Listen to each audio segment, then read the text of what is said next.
Hello, everyone, and welcome to another episode of Resilience Radio, episode 101. And whether you're watching or listening, I am not Irvin Eisenberg. My name is Jeremy Lesniak, and I today have the distinction, the honor of interviewing Irvin on his own show. Irvin, welcome to your show. It's good to be here. I'm a bit confused where I am now.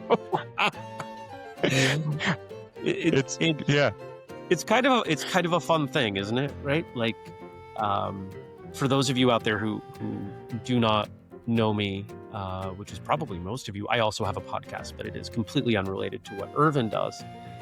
And every time I am the one that is interviewed, it is a very strange thing because for quite a long time I've been the interviewer, and now I get to watch you kind of, I don't know, squirm might not be the right word, Irvin, but you get, maybe be a little uncomfortable on that side of the proverbial microphone.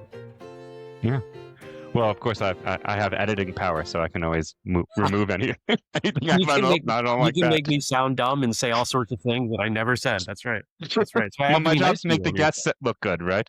That's right. Even at the expense of the host. Yeah.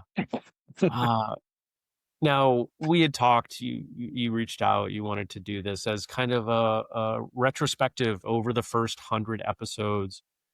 And I think it's important the audience know that most podcasts don't make it past episode 10. In fact, I would say it's closer to episode 5 or 7.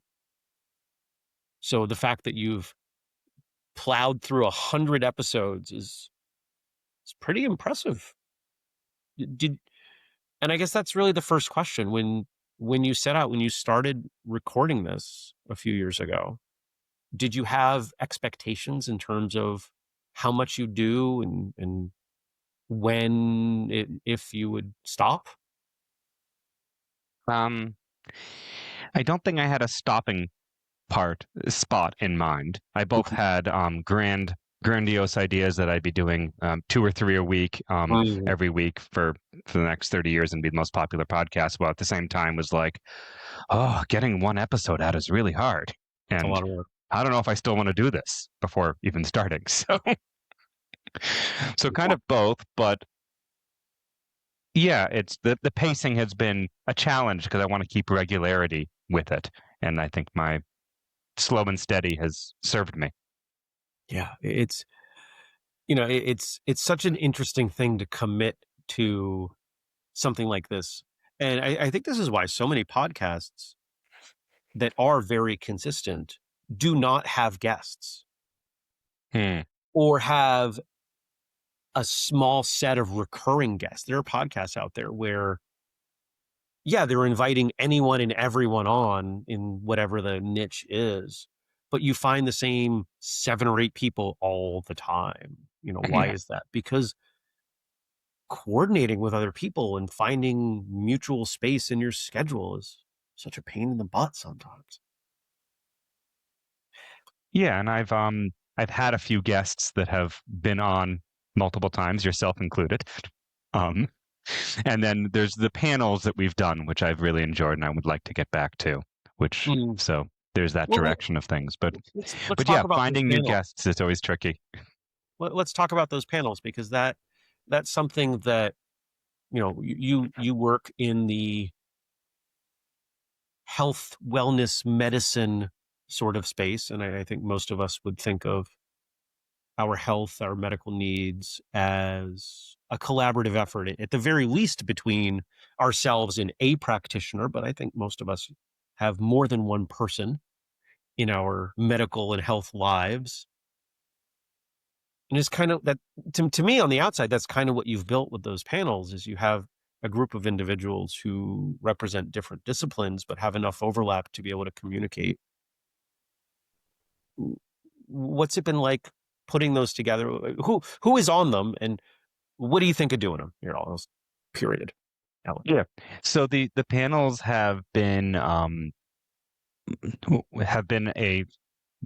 clinicians that I often share clients with and tend to share clients with each other. So it's in some ways, without it being actual rounds where we're talking about an individual patient, which clinicians rarely have any time for. we're talking about philosophy together. It actually kind of the panel felt like an offshoot of something that I did prior to the podcast, which I briefly saw a gap in my education, which was pathologies. I felt like, as before being an occupational therapist, I felt like there's a lot of conditions that I really don't know a lot about. Let's do a roundtable discussion. Let me get this not just from a medical textbook, but let me hear what the acupuncturist and the naturopath have to say about this. And I got together a small group, a lymphatic drainage manual therapist, an acupuncturist, a naturopath. I tried to get a chiropractor in there, but the timing never quite worked. And we discussed things like fibromyalgia and Lyme disease and a couple other things. And they were really great conversations. Everyone kind of got busy and we moved on. But this feels like a similar version of that, where there ends up being a topic and we discuss it together, and it becomes almost more of a study group.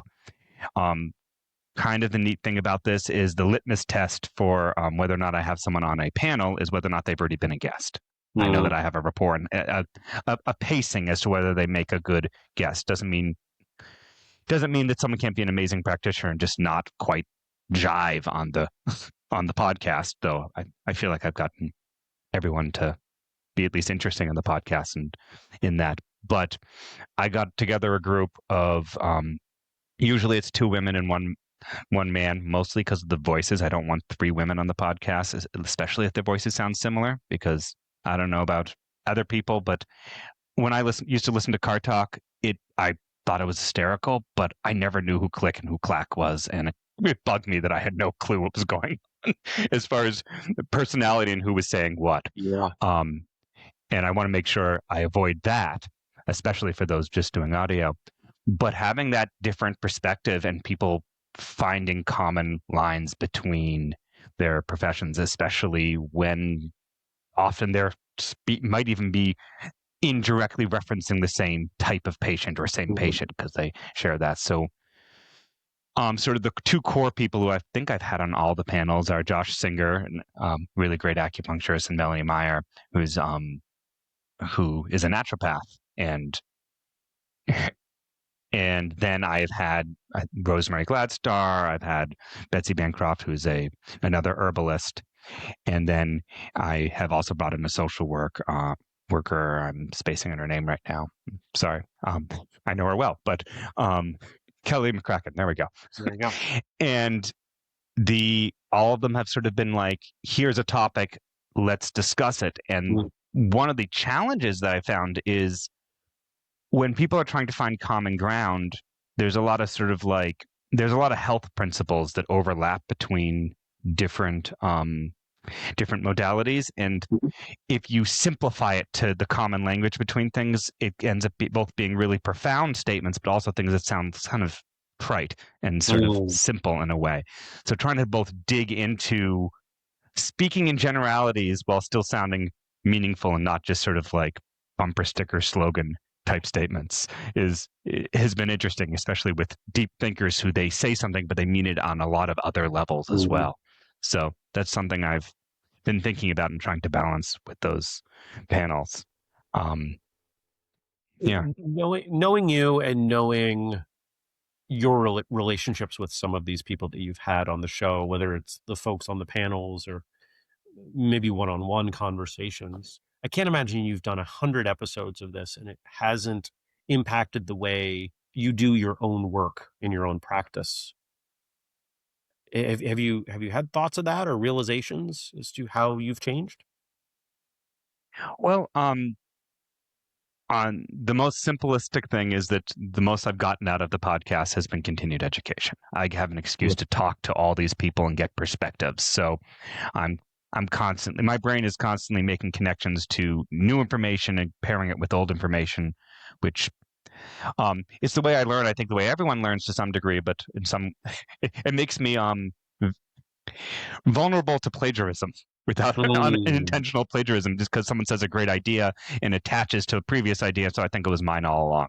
So I'm sure there's some things I think I've been saying all along, but I've really changed how I present information and some of the knowledge I have with clients just by exposing myself to these different practitioners. Mm. And then just there's something very interesting about the editing process and having to hear yourself. So hearing Painful, isn't myself, yeah, it is. And having to, it's interesting when I'm like looking at a sound thing, I'm like, okay, I don't actually have to listen to myself because I kind of know what I said in between. I'm just going to edit the beginning and the end, and I don't want to touch what's in the middle. Yes. But it's so the self-reflection and how I come out, Mm. how I come off to my clients, how often I'm speaking, just seeing a strong visual in colors of, oh, this is how much I talked, this is how much they talked, this is how much silence there was, makes me more aware in my communication, how much I'm communicating, how much I'm giving people space to communicate, and sort of that push and pull of when to, as a clinician, when to give information and when to pause and just listen. And I get excited and talk a lot. So it's good for me to see how much that takes place. I think it's so interesting in what you do, and there are certainly other professions and industries where this is true, that there's this necessary collaboration, because with all the knowledge that you have or that anyone has in a similar space, you can't apply any of it until you have some input from the patient or the client, right? They have to tell you where it hurts, so to speak, before you can dig into your database of information. And what you're saying about finding a different balance between speaking and listening strikes me as interesting. You and I have continued to work together. I continue to see you as one of your patients, and I've observed that in you. You tend to take a step back more and go, more than you used to. And I not to say that that's dramatically different or dramatically better, but yeah. I know some of the other people that you've had on the show, and I can see some of their knowledge coming through in you. I don't know. That's good to hear. Yeah. When you think about that library of information that you've built up, are there people in particular that you think have contributed most to it, or what primarily has been contributed? Where were the gaps in your reference library that have been filled? It's hard because of my tendency to learn information and sort of plagiarize and think it was mine all along. It's tricky to answer as a retrospective, Yeah. but I feel like what I've used my my relationship with my guests for is to flush out ideas that I've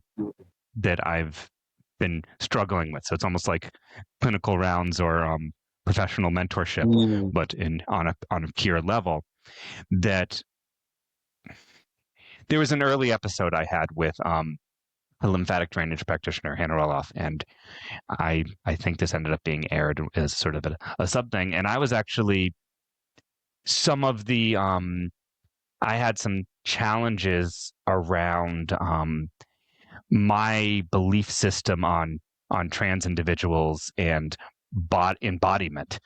And how could someone want to change their body, and how can I support someone who doesn't feel comfortable in the body they have when my job is to help people embody the body they have?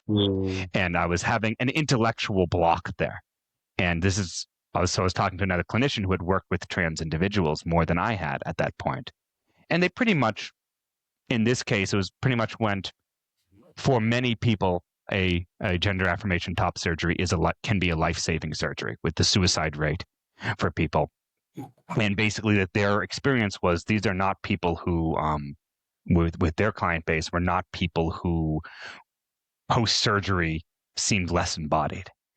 And I had to take a step back from my intellectual assumption around it and hear that. And then when I started working with more post top surgery patients, I began to see a pattern, which was that this is an amazing surgery that really helped people embody and be comfortable in their body. So that was sort of one of the biggest educational points, and it was something that I wanted to have that conversation with an individual who wasn't trans, so that they weren't having to, so that we're having a peer thing versus putting the burden on a trans individual. Sure. But that helped me process that. So in some ways, that helped me be a better therapist, and I see a good amount of do scar work with a good amount of gender affirmation top surgery folks, and they're really cool people to see people who have gone through significant change in self-identity has been a real blessing. And I'm not sure how easily I would have gotten there had I not had those conversations, and how easily I would have had those conversations if I wasn't pushing to try to have guests regularly. So I imagine in other ways that are less concrete than that one, that there's conversations that I probably would have eventually had with other clinicians, because when I meet other clinicians, I want to talk shop, but I'm not talking shop regularly, and I'm not meeting people regularly. So it becomes a way to talk shop. The other thing is, since I've started, I've gotten really interested in the neuroscience of pain, and how our brains processing is a major factor in how it is the factor in how we experience pain. And it's been interesting to be able to test some of those, both the verbiage and the ideas that I've had in doing that, my studies in that, with different clinicians, and seeing how different people come to express that, and that I've never gotten pushback from any of my guests on that particular one. But it's been neat to develop that by sort of testing, how do you talk about this without it directly saying that, getting to hear how different people discuss that. And I feel like broadening how I talk about something and how, I guess the term is code switching, right? So code switching is often referred to when maybe a dialect change, when you're speaking in one accent and dialect, and then you're able to switch over to another, and that might be a language shift as well. And that there's definitely a cultural thing there. But I, as a clinician, I've always prided myself in being able to have a little bit of fluency in a lot of different things. That I've got medical knowledge, I've got bodywork, posture knowledge. I grew up with an herbalist and I'm married to an herbalist. And I'm in part of my massage school training, I had to learn shiatsu and got very interested in traditional Chinese medicine, the 5 element theories, and I like playing around with that. I've also played around with some of the more psychology things and enneagrams, and I'm interested in, though I do not consider myself a practitioner of, a lot of different things, shamanism, and I'm curious about a lot of different things. I can speak in terms of somebody's heart chakra, because I've done a little bit of reading on Barbara Brennan. I definitely don't consider myself a Barbara Brennan practitioner or really an energetic practitioner, but when someone has a collapsing in their chest, that's something that I could describe as far as what's going on at the sternocostal joint, what's going on in the upper back, what's going on and how they feel about that, and is that depression? And I can also describe that as what's their relationship to their heart chakra. So I like, when I'm speaking to clients, to think, what's the language that they're using? Because that's more important than what language I have. So in having a variety of different guests I've had shamans on, I've had social workers on, in having a variety of guests, that I get to hear what other languages are out there and ways of expressing people's well-being. So it's been an opportunity to give myself further exposure. What are you exposing yourself to now then? What if you're always digging into these new and different understandings, I guess is probably the best word, or perspectives. Is there one that you're headlong into now? Well, the first thing that comes to mind is the pain neuroscience, and pain is such a personal thing. I plan on reaching out to more local social workers and psychotherapists who might specialize in pain, both as a networking to see how I can help their clients and vice versa, but also to further some of that language around it. I had a guest who was not local, who was a social worker, who used different terminology, but was sort of saying some of the same things as Adrienne Lowe, who's a physical therapist who I've done some studying with, talking about it. And it was having those overlaps and some of those stories and ways to describe it was useful. I'm also, there's an interesting, and I feel like I should mention some of the many, because it fits into this, some of the many hats that the two of us wear. Yes, we wear some hats. Yeah, which is exemplified by the fact that I put show host hat on you today. But and I know you don't mind me saying this, we started off as you coming to me as a client. And then you were giving me some business advice at the time, a little bit here and there, to sort of encourage me to go to some social networking groups and such.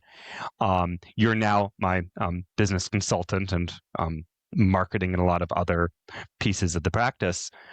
You're also a friend who, because we've interacted in so many different ways, and you're my sensei. So you're teaching me karate and other martial arts, and so I mean, I remember hurting my toe or trying to unravel what was going on with a toe injury I had, and consulting you and sort of the and you saying, this is weird at the end of a class, me giving you advice on what to do with your foot, and in the end you were very helpful and right.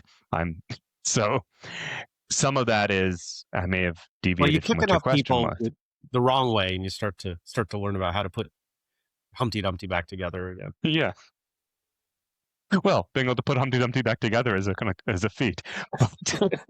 And I've always, I think there tends to be this stratification in healthcare of there's the doctor on top, and I would argue it's an insurance company on top at this point, but that's a much bigger conversation. But you've got the doctor on top, and you've got the nurses and all the other clinicians that go under that. And that's sort of the medical model. And then you've got people who want to throw out that medical model, and they say, well, I want to have the shaman on top, or my chiropractor on top, because they've really been supportive, or I'm on top, which is, I think, a great way to view it, and I'm coordinating all this care.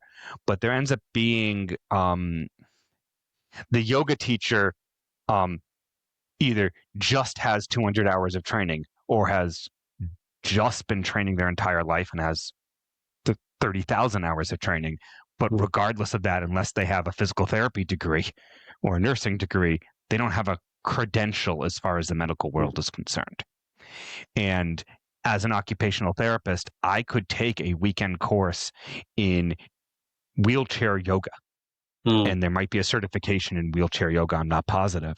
And then suddenly I am someone who's done 10 hours in wheelchair yoga, getting to bill insurance companies as a occupational therapist in wheelchair yoga. And that doesn't seem fair, that the person who's got 30,000 hours of training in yoga can't bill insurance companies and doesn't have the criteria. Now, I very intentionally went and got my degree in occupational therapy so that I can meet people's needs. And I'm not going to feel guilty about using karate principles or yoga principles with my clients. But there's I like to respect what the knowledge people have. Like so we got two different hats with each other. One of them is, hey, I could be, hey, I have this degree and you are a client of mine and you do this interesting little movement class thing, and I could be very dismissive of that. But you're also sensei, who has a lot of knowledge in things that I don't have knowledge in, and have seen people in contexts that I haven't, and helped people and seen people's bodies change over time. And even if you started karate at 4, I think, right?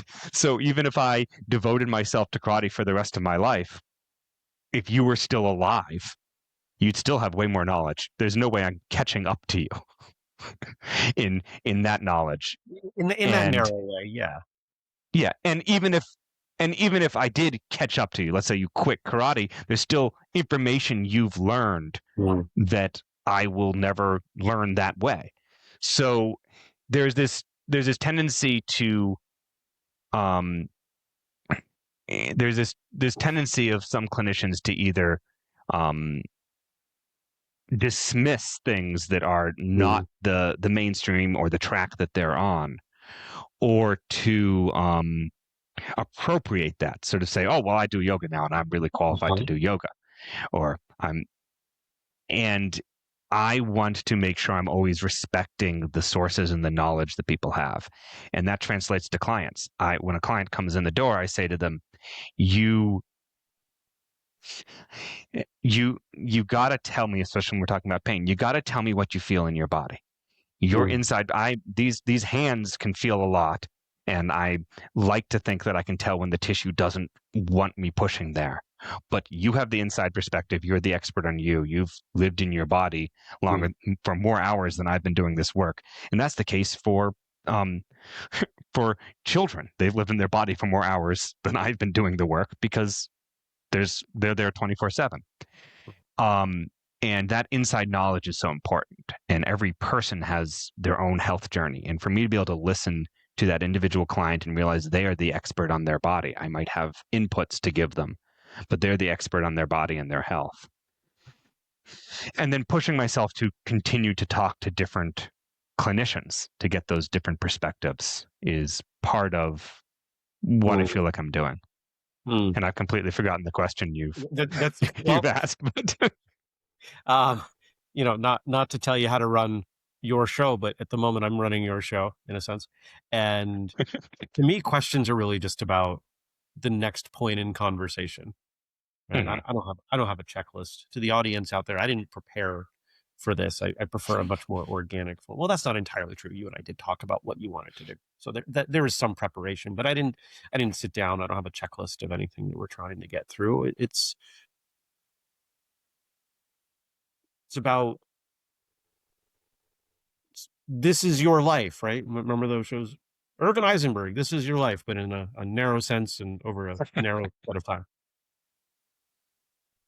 What you're talking about, to me, makes a lot of sense. What I'm hearing is this multidisciplinary, if not approach, which I know you do have multiple disciplines you pull from, but a many disciplinary awareness, which is something that I think is really fascinating.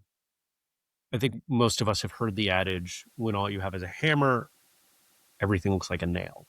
And I think for a lot of medical practitioners, that can be the case, that they get really good at this one narrow piece, that even if it's not narrow in its usefulness, it is that road, it is that pursuit. And I look at it similarly to the way I look at martial arts. If there was one that was obviously best and all encompassing and did all of the things in all of the situations, eventually everybody would end up there. If there was one medical perspective or health perspective that was universally applicable, everyone would end up there, because why wouldn't they? And the fact that that hasn't happened tells me that that doesn't exist. And I think part of what makes you gifted at what you do is you're not looking to confirm your skills or your opinions. You're looking to, your be all end all is effectiveness of treatment. And the folks that I know that you've mentioned, that's something they also have in common. That if I came to you with a problem and you said, I am not the best person to solve this problem, go over here, you would do that. And that's something that not everyone does. It's something that makes you special, and something that keeps me coming back to you as one of your many patients. But I think with the multidisciplinary awareness, a term that I just coined, which you can plagiarize, I'm sure, Uh, I know it's mine when I'm doing yours. Sierra, do you switch it to mine? um, I probably did not coin that term. I probably plagiarized it from someone else unknowingly. I think I'm trying to form the next question. I'm trying to get to what I'm asking for, and in the meantime, as I contemplate it, where is the biggest gap then? You said that you're doing a lot of research into pain neuroscience, and perhaps that is the gap. But I'm wondering if there's a second area that, as people come to you, or you're looking at health in general, you're thinking, I would really like to brush up more on this aspect.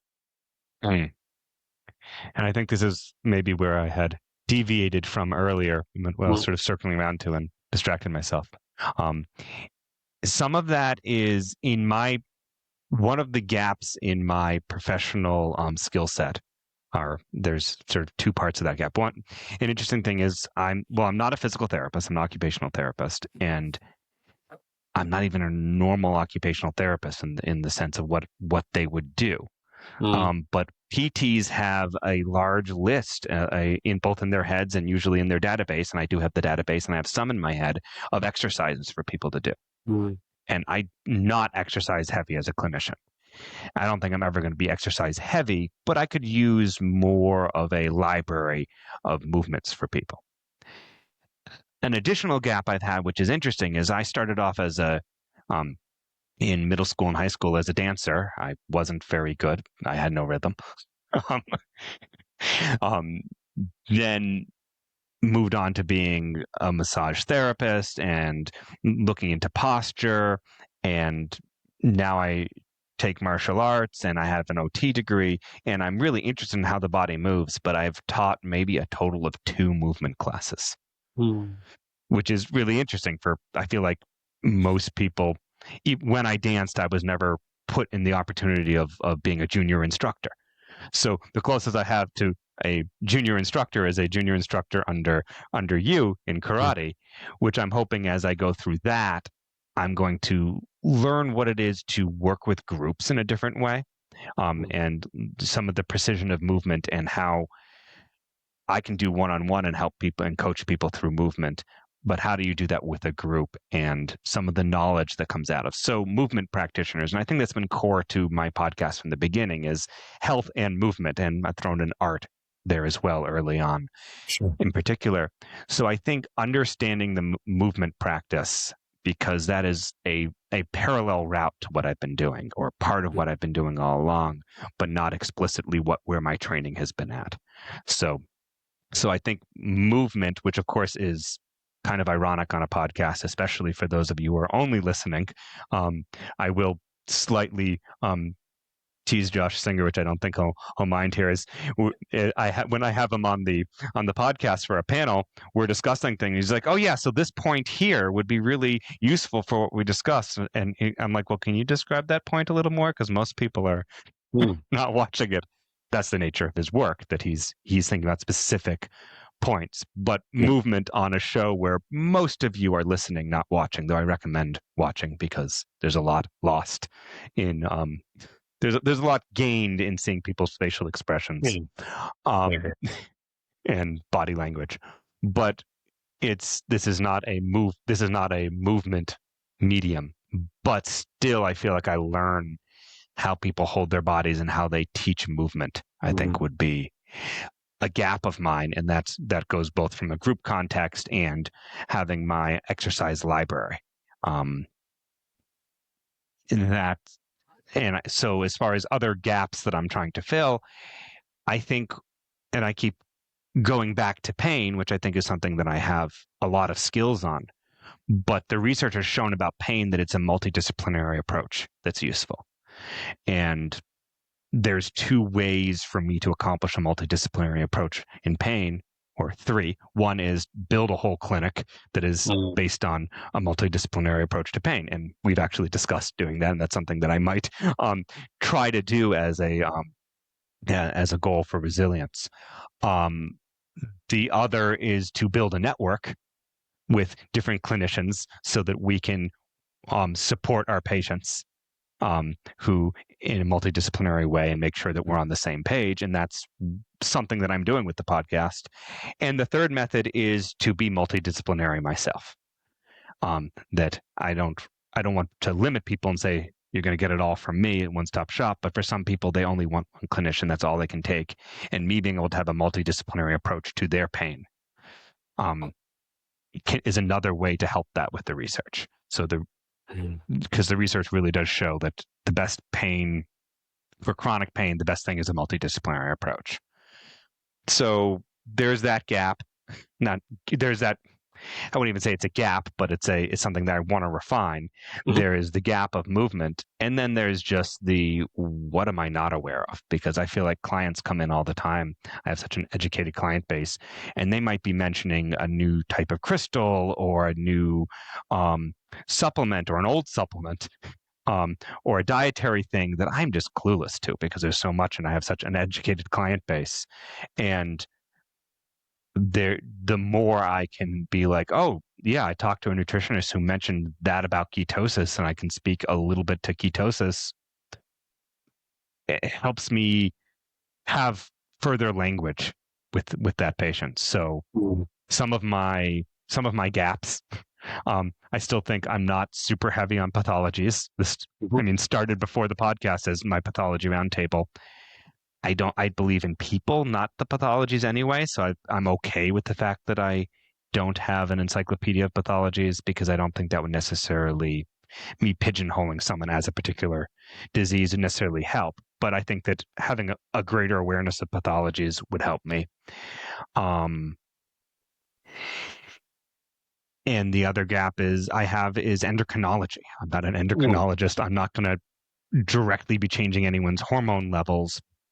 But I feel like there is a lot of things around types of joint laxity and tissue issues that people have when they reach menopause or perimenopause or men who are having changes in testosterone levels. There's a lot I don't know, and those are just the sex hormones we're talking about. So there's a lot about hormones and endocrinology that kind of baffles me that I think is key, especially when we start talking about bone density. And I'm beginning to think of, and I've been working with a patient who, an older man who, because of some cancer treatment, has less testosterone than he used to. And he was talking about how difficult it is to gain muscle, which is something that we need to do to protect, for him to be protecting his joints, because he doesn't have as much testosterone.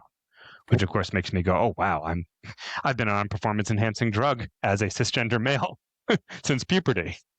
That's and the sort of superpower of testosterone in that way. But what are some of the other benefits of the estrogens and such? And a lot of that is stuff that fascinates me. It's never going to become a specialty, but I need to learn more about. So, and we'll learn that by talking to nutritionists. I'll learn that by trying to maybe get an endocrinologist on at some point, and just getting little tidbits from different people, including my clients. So the way I'm communicating I learn from my clients all the time. Right now I've got a skier and a snowboarder, and I'm never going to ski or snowboard downhill because I didn't do it early on, and the risk of injury isn't worth it for me. So that is something that unless the stars align and it's something that I absolutely need to do, there's a very good chance I will never be snowboarding or skiing down a mountain. I'm not afraid of it. I just don't want to throw out my shoulder and not be able to work for a while. Though I could work with a sore shoulder too, but it just doesn't seem worth it. But I get to learn and live vicariously through these patients and talk about the specific biomechanics of their boot and how to support their shin splints that they're developing while snowboarding down the mountain, and learn some of the intricacies of carving and such that I'm not going to be doing, but I'm willing to go there with the patient and not be like, oh, I don't know about that. So I think that skill set of going there with the patient and going there with the clinician, that I'm not going to become an endocrinologist, but that doesn't mean I shouldn't have a good conversation with the endocrinologist.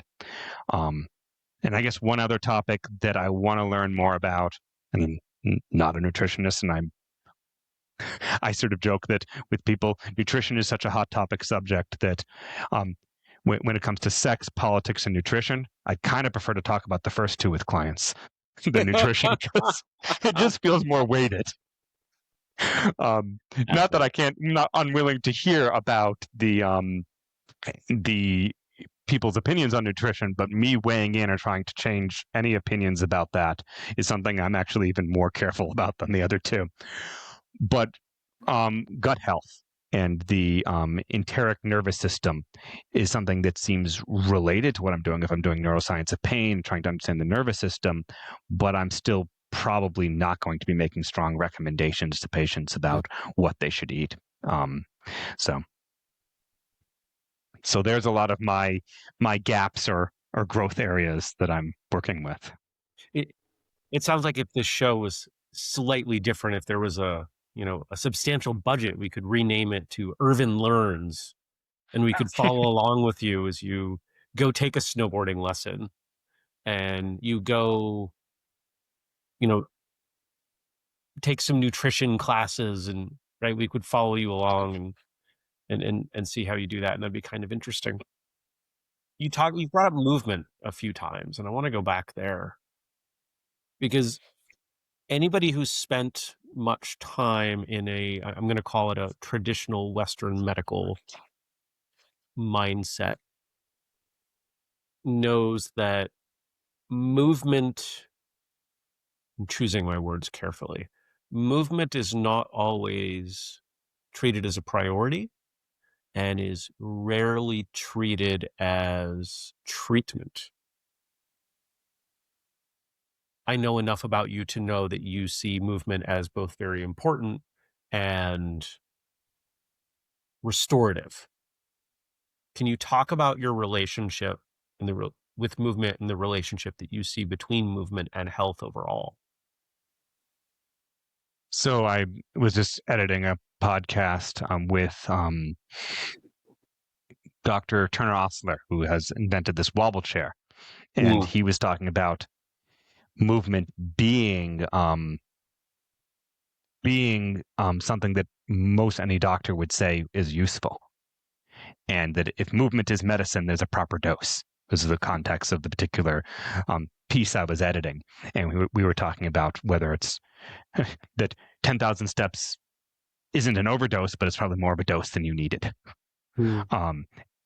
So I have an interesting relationship with movement.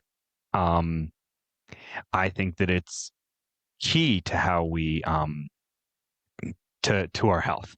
One could argue that being moving beings is what we're designed to do. I like to quote one of my favorite quotes is from Albert Einstein. I don't know the context, but he was asked for what he knows for sure about the universe. And he said, something's moving. And I'm like, yeah, I mean, we can get very philosophical about all the things we know or don't know, but something's moving, whether it's electrical impulses or little strings vibrating or thoughts or something in the projector, because we're all in our simulation anyway, and it's just some computer simulation. Something's moving, right? So tracking movement is and what's not moving and how can we get something moving better is very much an interest of mine, and what's maybe moving too much. And to me, it's about movement.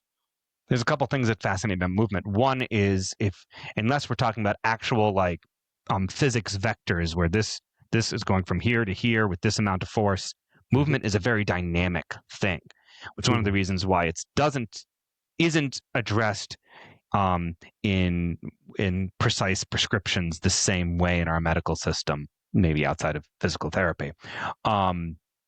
Because it's dynamic. How each person reaches up to grab something is a little bit different, and it's not a linear, precise, measurable thing. The other thing about movement is we tend to move the way we've already moved in the past. We have a tendency to a yoga teacher, unless they're pushing themselves, and I think most are, has a tendency to stretch the same way each time they reach down to for the downward dog. They're going to spread the part of their hamstring or their calf that is particularly loose is probably going to get looser or more stretchable. Whereas the part that is tighter is probably not going to get, at least proportionally, as loose as the part that's already loose. So I think of myself as an instigator or a catalyst of change.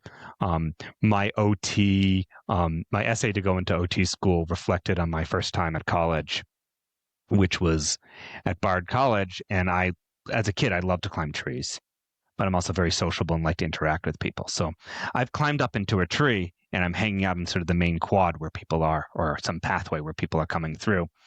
And I can totally see you doing this, by the way. Yeah. So I'm sitting in a tree and nobody sees me. And instead of, I'm not an introverted person who can just contently sit and watch everyone. I kind of wanted people to see me. I was a dancer. I was sort of in the theater department too. I wanted to pretend that I was just doing it for myself, but it was a little bit performative, right? So I wanted to interact with people, and people would walk by, and eventually I was like, I could holler to them, but that's kind of not what I felt like doing.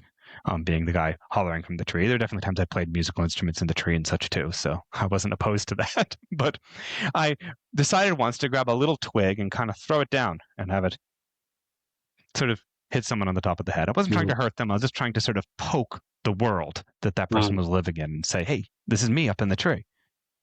And the person went and looked around behind them and looked around and kind of shrugged and kept going.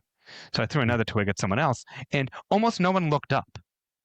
As if someone had walked up behind, even if it hit them directly on the top of the head, it was as if they were looking for the person who was standing behind them or next to them who tapped them on the top of the head. They weren't looking to look up into the tree. That wasn't in their worldview as to where that tap, that sensation would have come from.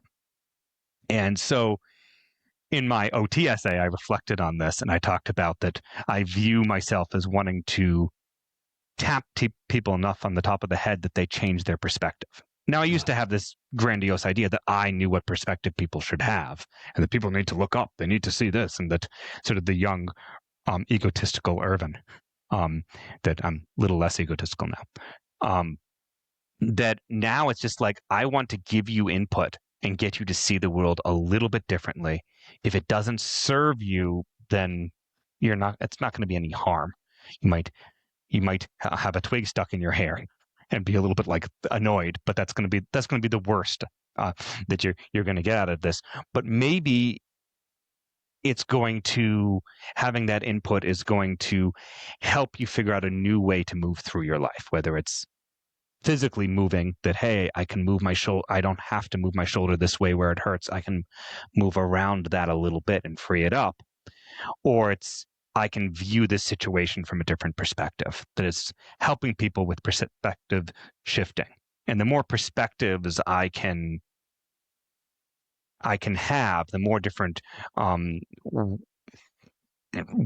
like having different podcast guests from very different viewpoints, the more perspectives, the more I can maybe help sort of poke someone on the top of the head into, or tap them might be a nicer way to describe it, into looking up and seeing the world a little bit different.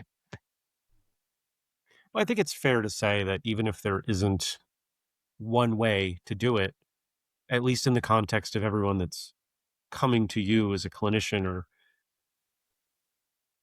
just about everybody's going to anybody as a clinician, something needs to change, right? If nothing needs to change, we're not seeking out help.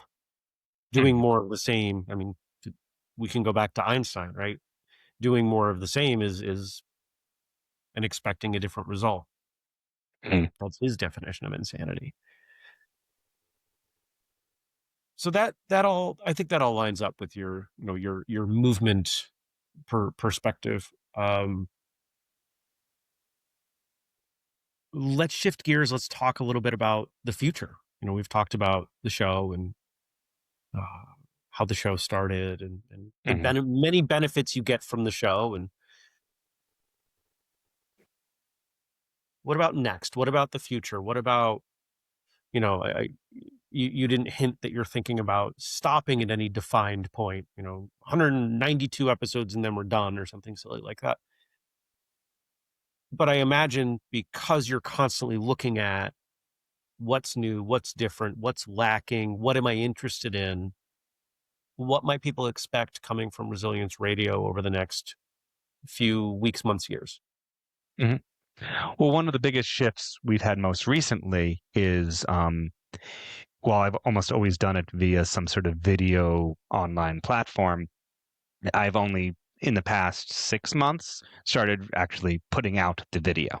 Mm-hmm. And I think that was a transition that happened smoother than I thought it would. That it went from audio editing to video editing, and with where some of the software technology is, that was smooth. So we're going to continue to see video because it's easy enough for me to do. We actually tried in this session, but due to technical and physical challenges, weren't able to having more in the same room. So I think we're both in Northfield right now, but but we're definitely not in the same building. No. And having people in the same space, I have heard mostly from you that changes the interaction. And if we're talking about movement, there might come a point where someone is demonstrating something or saying, "Hey, have you tried moving this way?" And we might be able to make that more interactive in that way. Alongside of all of this, I've been doing my YouTube channel and doing videos, and I feel like now that I'm doing video, there's more of a gray area between what's a podcast and what's one of my YouTube videos. So there's that. I feel like I want to do more panels. That's something that I think those conversations are really great to hear lots of people talking about the same topic. I want to be a little bit more on the move and a little bit less tied to my laptop or desktop computer. And so I think doing more potentially. You were sort of talking about this is Irvin learning. There might be podcasts that are more like me going and trying something new and interesting and doing a video on it. I did want to, and this is stepping back to that statement, that years ago I had this idea that I would go to Hampshire College, where you can pretty much make your own curriculum, and had access to the 5-college system.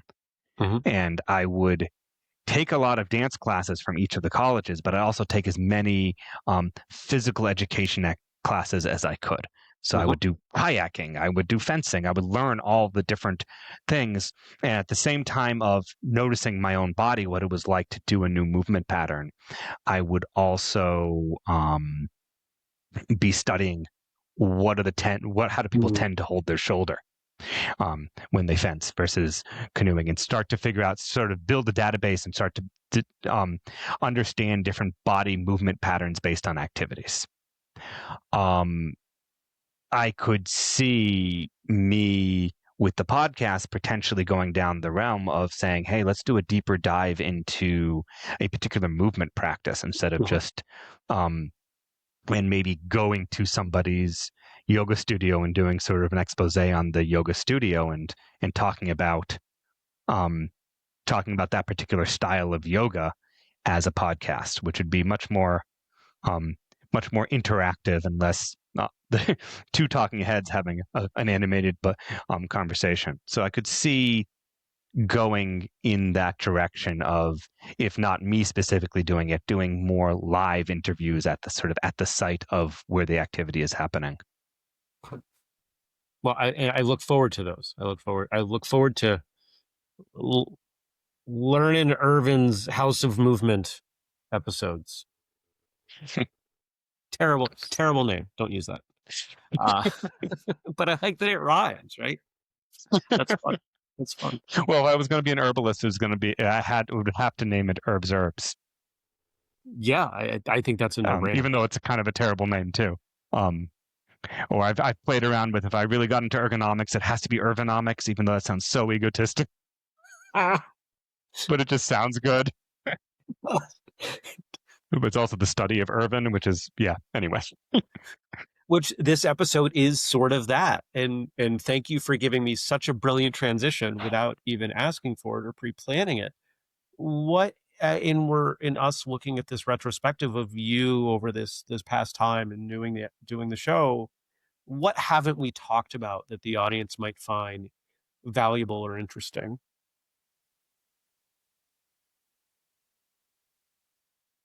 One thing that you told me early on that I didn't really believe, but I quickly needed to, was that, like, the process of finding guests and the intimidation of reaching out to people and inviting them to be on the show, that I thought that I'd be starting small, find the struggling massage therapist or yoga clinician or who really was wanting to push their business forward and help showcase their work. And I've done some of that. But a lot of those people were not confident. They were overthinking every individual part of it, and the idea of having to present themselves on a podcast was something maybe they do later, but they weren't ready for. I'm curious in my early days if I would have just jumped right into that or if I would have had a similar feeling. But early on, you said, how about Rosemary Gladstar? How would you get her on your show? And I'm like, oh, she's Rosemary Gladstar. Why would I do that? And she said, it's a big deal for you, Irvin, but it's not going to be that big of a deal for her. So for me, reaching out to people who are used to talking on these things, it's not a big deal for them. It's a matter of getting past their scheduler, whether it's another person or their own schedule, and just getting in. And they're all people that everyone's that reaching out to the people who I want to talk to is the podcast has been a great excuse to talk to people I want to talk to, versus sort of being like, hey, do you want to have coffee with just a random interesting person, right, who doesn't know me. It's a great way to get to know another clinician and lends that credibility, so that I have the excuse and the honor of being able to talk to all these different people. I get to reach out to this guy who does dissections, who's got a very busy schedule, to hear his perspective on the art of fascia and nervous tissue and the difference between all these different between the uniqueness of individuals. And this is someone who when he went on tour and came to Burlington, lots of body workers were in Burlington watching this 4-hour lecture and getting a lot out of it. But I got to get an hour and a half talking with him and asking the questions I wanted to, and that was a lot of fun. So it's fun doing this because I get to talk to people about things I want to talk about, and I have to remember that there's an audience sometimes that I need that if I get too nerdy out there, then it might not serve the general population the same way, or my client base or listener base. So I guess that's sort of this is as much Irvin gets to Irvin. This is the sort of the Irvin show in terms of what do I want to learn, and yeah, I think that's probably the main piece that people might be interested in. Yeah, and I guess I would just put in a plug for folks to make sure they periodically go back and check out your past episodes, because I see podcast as an incredibly efficient education forum, in that we can learn by reading a book, and we can learn more reading the book twice. And the same thing is true of podcast episodes. To go back and to watch or listen to an episode again, hopefully it's your show and more stuff on your show, but people who listen to podcasts generally listen to more than one. Don't underestimate the value in going back and relearning. Irvin gets that immersive experience up front, but you get the opportunity to relive it with him an infinite number of times. I go back and listen to some of my episodes. I might start by thinking I'm going to grab a clip from something, and I end up listening to it, not because I like to hear the sound of my own voice, because I don't. It's because I like to hear the question that I had, and if I wasn't listening closely enough to the answer the first time, I might get something different out of hearing their answer the next time around. And how often do we get to re-listen to a conversation we had with someone? It's pretty cool. podcasting is a really special form of media, and I'm glad that you're doing it. I'm glad you're continuing to do it. I've been doing it for a while. I have no plans on stopping. It continues to pay dividends, and there aren't a whole lot of things that we can do that benefit us that also benefit others, and so that's really cool. And I guess we should probably put in a plug here that if any practitioners are checking this out and think they'd make a great guest, they should probably reach out to you. How should they do that? They can reach out to me either via email, Irvin, IRVIN, .Eisenberg, EISENBERG @gmail.com, or then go to my website, ResilienceVermont.com, and my email address and all my contact information is there. Email is probably the quickest way to get a hold of me. With all the spam calls I get, I find it easier to filter through spam emails than spam calls to some degree, but reach out to me however you'd like. It would be great to have different people on the show. And I'll put in a quick plug for anyone interested in martial arts, which is not just about hurting people, that Whistle Kick Radio is really a great podcast if you want to hear from some of the most interesting martial artists in the world. Thank you. I appreciate that. And I would assume that anyone interested in becoming a patient client of yours, same steps, right? ResilienceVermont.com, email you, call you, something you. Yep. Online scheduling available as well. How do we close today? This is your episode on your show, which, probably will happen once. And we've done it. So how do we wrap this show up? Well, usually I do a very brief sort of reflection on who I've been interviewing, but so you've been listening to Irvin. This is Irvin, but it would be one way. But you've been listening to both of us. I do feel like I need to give credit to the music that I'll probably have playing over at this point, which is from Aaron Marcus, a local musician who let me go through their music and grab a track and use it for this. It's called Some Biological Process. I liked the tune before I heard the name, but I liked it more when I heard the name. So a little longer of a plug for that is that there's other musicians who are involved in it as well, but Aaron Marcus is the composer and the main musician for that. So yeah, you've been listening to Resilience Radio. I hope you continue listening to future episodes and that you enjoyed this, and reach out either way would be great. And take care.